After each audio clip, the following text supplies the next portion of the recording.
Salut à tous, avant que cette vidéo commence, je tenais à vous souhaiter mes meilleurs vœux pour 2021, une très bonne santé également. J'espère que tous vos projets vont pouvoir se réaliser en 2021, tout ce que vous n'avez pas pu faire en 2020, ça va se réaliser en 2021. J'espère qu'on cette histoire de coronavirus, alors je pense pas que ça va disparaître dans l'année, mais qu'au moins ça sera un petit peu plus léger, on va dire qu'on pourra vivre un petit peu plus librement. J'ai une très grosse pensée à tous ceux qui ont perdu un proche en 2020. J'ai également une très grosse pensée à tous ceux qui ont perdu leur métier à cause du coronavirus, que ce soit dans l'hôtellerie, la restauration, dans l'aviation, ça je sais, je me sens concerné, donc voilà, dans l'aviation, que ça soit dans le monde du spectacle, les comédiens, les musiciens, j'oublie sans doute beaucoup de métiers, il y a le tourisme également, enfin voilà, dans tous ces métiers, dans tous ceux qui ont perdu leur boulot en 2020.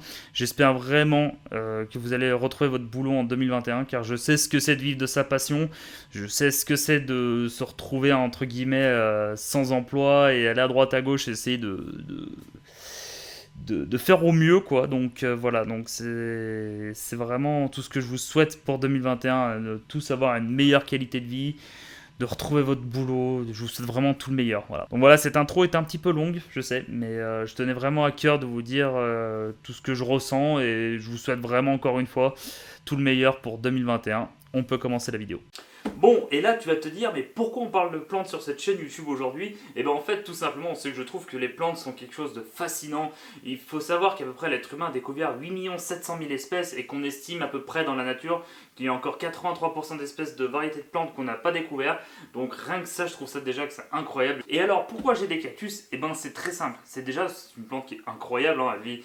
C'est une plante qui vit dans des endroits très chauds, très secs, très arides, qui demandent très peu d'eau, et avec cette petite particularité d'avoir ces petites épines de partout. Et aussi, ce qui est bien, comme tu as pu le voir sur cette chaîne YouTube, c'est qu'à chaque fois je suis en voyage, donc soit ça dure des semaines, des mois, voire des années.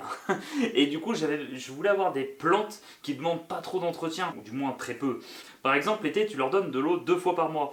Donc, moi, ce que je fais en général, c'est que je leur donne le premier du mois et aux alentours du 15. Et après, en hiver, c'est que les premiers du mois. T'as pas besoin de leur donner plein d'eau, vu qu'il fait déjà relativement plus frais dehors. Et alors, il existe plein de variétés de cactus, et les deux plus répandus, ce sont les cactus globulaires, qui ressemblent à des boules, et les cactus plus colonnaires, hein, un peu l'image qu'on voit des cactus. C'est très bizarre ce que je suis en train de faire là, hein.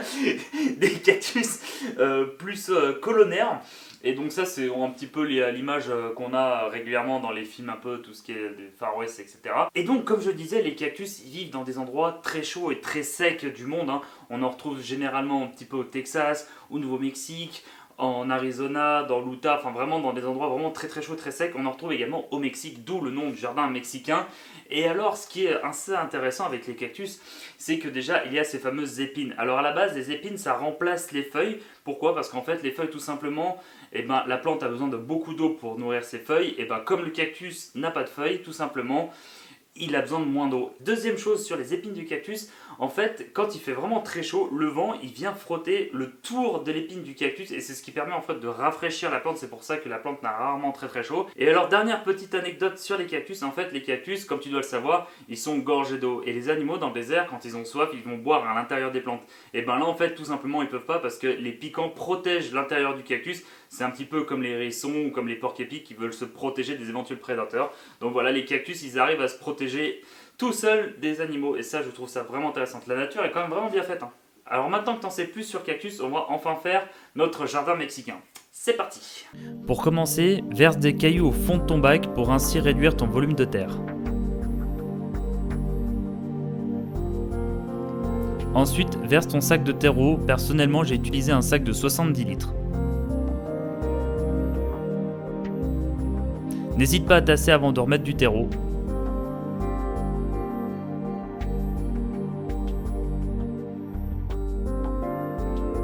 Ensuite, utilise un sac de terreau spécial cactus.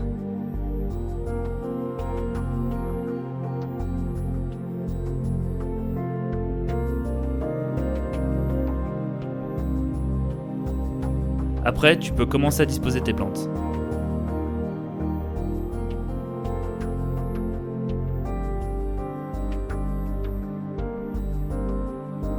Vient ensuite le moment de les planter.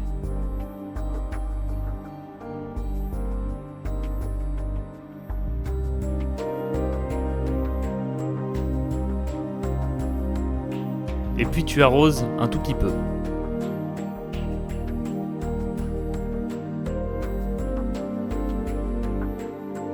Et pour finir, tu nettoies tes cactus avec une brosse à dents usagée.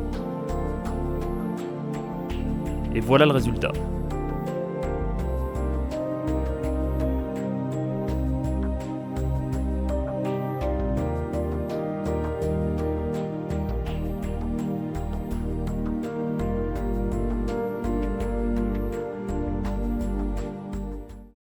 Et voilà, cette première vidéo de l'année 2021 est maintenant terminée. Alors oui, c'était une vidéo très particulière, hein. Mais bon voilà, j'avais envie de faire cette vidéo pour vous montrer un petit peu qu'on peut voyager sans forcément bouger de chez soi.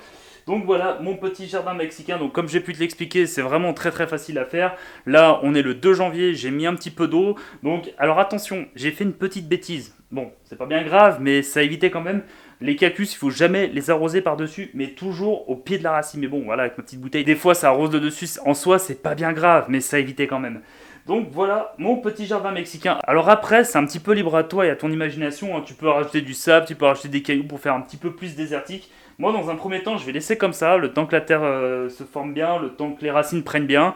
Peut-être que je vais peut-être le modifier un petit peu après, peut-être que je rajouterai une ou deux plantes, je sais pas. Donc du coup voilà, donc le bac il fait à peu près 80 par 40 sur 20 de profondeur. Donc voilà, c'est un petit bac tout ce qu'il y a de plus standard. Et je l'ai acheté à Botanique ce bac. Donc voilà, donc tu peux le retrouver également à Botanique si tu veux. Le terreau c'est gamme vert, donc voilà, terreau tout ce qui est de plus standard. Donc voilà, pour un petit peu parler de ce bac. Alors oui, j'en ai mis un petit peu de partout, voilà. Voilà, je vais me faire défoncer moi. En attendant, j'espère que cette vidéo, ma foi, un petit peu particulière t'a plu. Si c'est le cas, n'hésite pas à mettre un petit commentaire, un petit like, à me dire ton retour sur cette vidéo. Quant à moi, je te souhaite encore une très bonne année 2021. Porte-toi bien, à la prochaine. Salut!